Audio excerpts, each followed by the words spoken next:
So the risk analysis steps in more detail. Step one, you want to identify the asset. And again, you can break down all of the assets that you might want to identify into a variety of categories. The categories here are partial lists. This is not all of the possible assets that you might want to identify. All of them can be very valuable, some more than others, but it really depends on the company and the situation. And often you'll end up finding that some companies will have unusual assets that end up being incredibly valuable and don't fit into an easy categorization. For example, if there was one particular set of data that was so much more valuable than all of the rest of the data in your organization, you might want to just think of that as its own separate category of asset. So hardware, software, data, people, and this can include employees as well. The example that we were using earlier with an expert Ruby programmer in an organization that is transitioning to Ruby is a good example here. Documentation. This can include legacy documentation that might be hard to get for either existing systems or previous systems. Supplies. The reputation of the company, and this is actually a very important asset from a security standpoint, because right now most of the organizations that have security incidents also see some sort of a PR hit in association with that. Another reason reputation is important is that security itself is actually very difficult to examine externally. So there's a common understanding the security market is a market for lemons, in the sense that you can sell a product that somebody would have a very difficult time of evaluating to ensure that it is actually a secure product. And your reputation over time is maybe the only bulwark you have against that sort of analysis. And then finally, availability. So this is sort of like the ability for you to resume business after an incident. What are the assets that make your product more likely to remain available after an incident?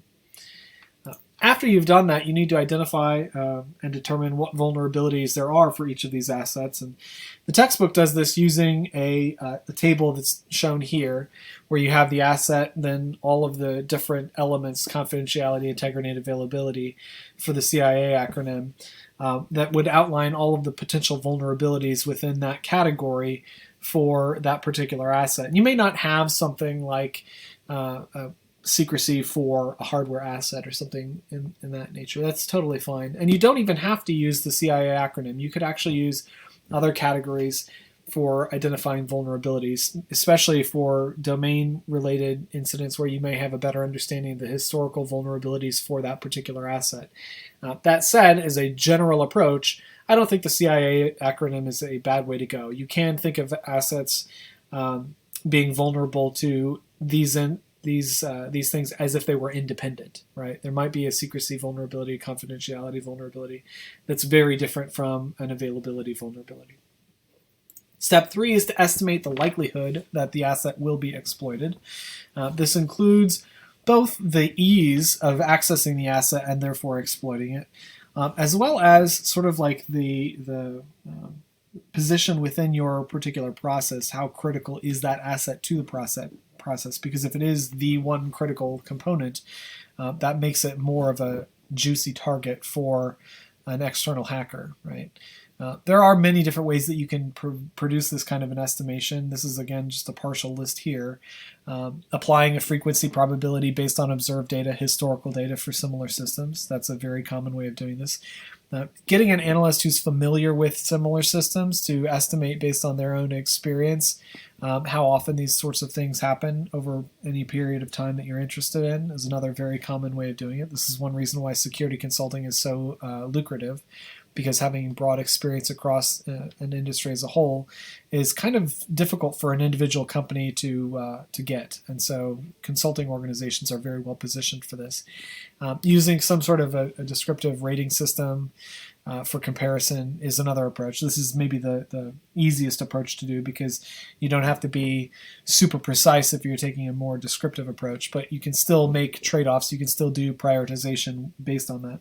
The Delphi method, many people haven't actually heard of the Delphi method, but I think it's a very good way of doing this kind of assessment within an organization.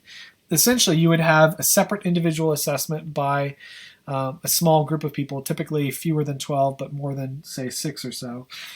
Followed by a discussion where each of the individuals presents their ratings, their assessment, followed by their rationale. Like, I chose to rate this as a particularly likely risk, or this is a particularly unlikely risk, and here's why. Then, after everybody's heard all that rationale, they go back and make their own individual adjustments, and then come back to the group and do another round of discussion. So you may think, oh, wow, I hadn't thought about that other thing. Maybe they're right about this, and adjust some of your risks closer to what your colleagues had come up with. And you just continue this process until you've achieved a consensus evaluation of the risks. And you can choose a variety of different things that you would care about, either qualitative or quantitative, for your estimates. Both of those can work, even in the Delphi approach. They just have trade-offs, right? Some are better than others. And the textbook does go into some detail describing those trade-offs. I'm not really going to do that here, if only because they're kind of dependent upon the domain, as you'll see when you take a look at the textbook. And it's a little bit tricky to come up with good examples that would apply to every organization. Step 4 is to compute the expected loss, assuming that the risk were actually realized. And the bold-faced ones here are really, really hard to estimate in advance. They're the kinds of things that you may even want to just not try estimating, simply because prior to an event, it's very, very difficult to see how much of a problem it will end up being. And there are also hidden costs, so again, the estimate is really just intended to be an estimate for the purpose of prioritization. It's useful to do post-event comparisons to figure out how close you were in your estimates, but hopefully you aren't going to have so many security incidents that you can continually iterate and refine those estimates to get better and better and better. Again, this is another area where security consulting organizations have a bit of a leg up, because they just see so many more events than any one organization, that they're better at doing this kind of estimation of the expected loss in the event that something happens. But you do want to include a wide variety of things, not just the cost of bringing new hardware, new software up and online, but the cost of business that you're foregoing based on downtime and your legal fees in terms of addressing any fallout that may occur in the legal arena. Step 5 is to survey and select controls. So once you've got the risk, likelihood, and loss estimation, you need to start looking at the mitigation and prevention strategies you might be able to put in place. Now, you can do this, again, a wide variety of ways. There's lots of different ways that you can figure out which controls you want. And you may even have one control or maybe more controls for every vulnerability in your risk analysis. That's a totally valid way of doing things. It's entirely possible for you to say, you know what, we're not going to have a control, and this is such an unlikely event that we're just not going to be prepared for it. And depending on your organization and the size and criticality of your organization, that may make sense. I would urge you not to simply just go with your gut, right? You want to have a rationale, because if you're going to have an articulated reason, then you're going to be in a better position if things don't work out and you end up going to court, right? At the very least, you could say, well, we chose to do it this way, and here was the rationale that we documented at the time that we chose. And then in a court proceeding, you'll typically end up with a much better leg to stand on than if you just say, you know what, we never even considered this would be a possibility, and therefore we weren't remotely prepared for it. I think from a legal reasoning standpoint, you typically end up being better off if you've at least shown some effort to be prepared in advance. Step 6 is to project the cost and savings that you might have, assuming the event were to happen. This is the last step in the process, and it's possible, after doing all of this, that when you look at the costs and savings, that just doing nothing to address a risk is actually the most economically efficient thing to do.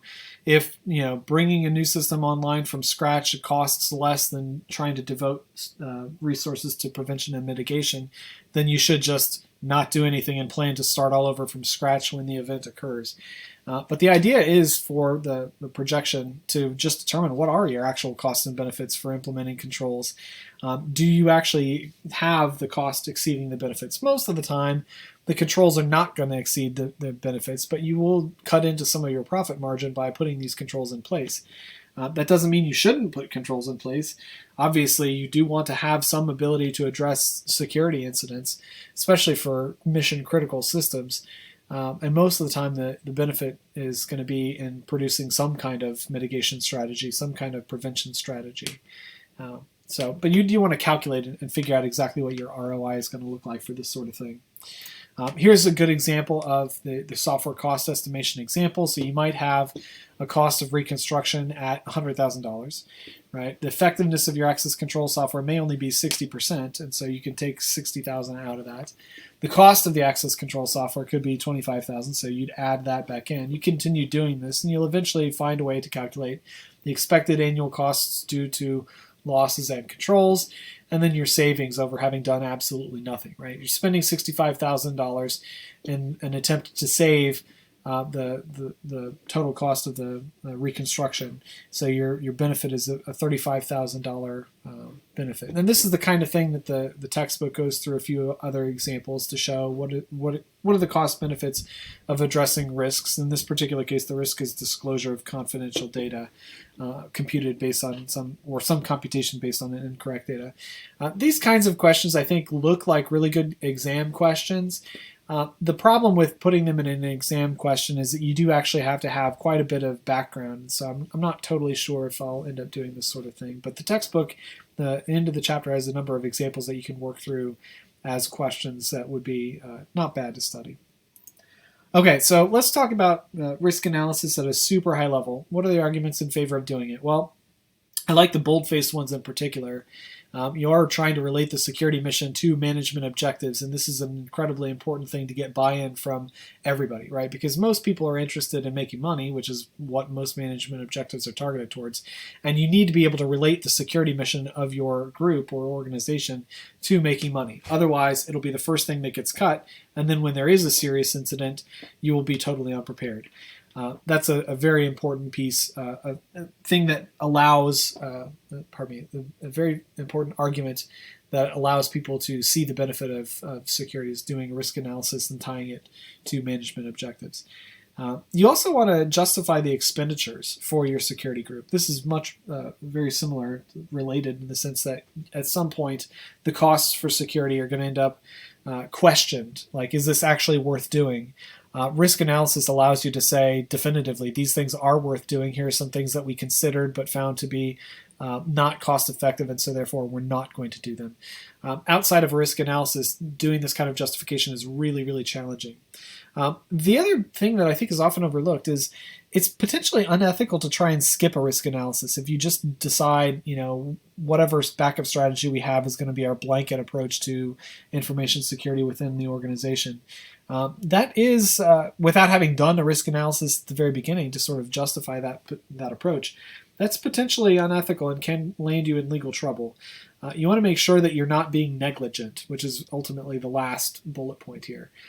Avoiding negligence is an incredibly important part, not just for the legal perspective, but also from your ethical perspective. So doing a risk analysis, although it is painful and often filled with questions you can't definitively answer, is for the most part the kind of thing that I think most security organizations should do. That said, there are places where you don't want to do a risk analysis, or at least limitations of risk analysis that are worth thinking of and defining in some detail. The first being that this sense of precision and confidence may just be false precision and false confidence. You're going to get definitive numbers when you put these estimates into a quantified risk analysis table, and they're going to look more accurate than they actually are because they're going to be super precise looking. But that's not necessarily the case. These are still estimates, and there is the confidence interval that you should try and take into account when you're evaluating them. Some risk analysis tables will actually include confidence intervals throughout. That's more work, and it does actually make it a little bit more difficult to do hard prioritization. Pardon me. So, for example, if you had a confidence interval for a risk that you had prioritized very highly that overlapped with, say, a risk that was somewhere halfway down the table, that makes it more difficult for you to say definitively this is the most highly prioritized risk, because that confidence interval overlap could actually indicate that you were wrong, that some other risk was more highly prioritized. And that may be a better reflection of what your actual understanding of the situation is, but it doesn't make decision making easier. So you're kind of hurting your ability to make decisions by trying to carry that confidence interval throughout. The risk analysis is very difficult to perform. It's very expensive to perform.